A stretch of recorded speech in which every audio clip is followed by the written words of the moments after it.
দেখছেন একটা ইয়ং ছেলে, তার দুটো চোখ নেই, সেই ট্রেনে গান করে মানুষের মনোরঞ্জন করে 2 টাকা পায়। এইভাবে ওর সংসার চলে।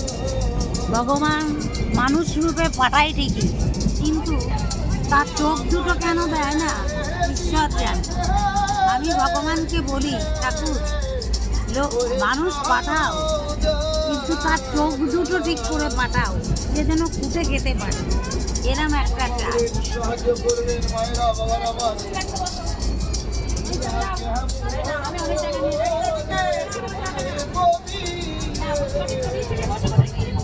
আমার তো দেখতে খুব কষ্ট লাগে। এই জীবন পাঠালো এ অন্ধ, যারা চোখে দেখে তারাই অন্ধ, আর যারা অন্ধ বিনা দেখাতে আমাদের থেকেও রাস্তা ভালো চলে। ধন্যবাদ।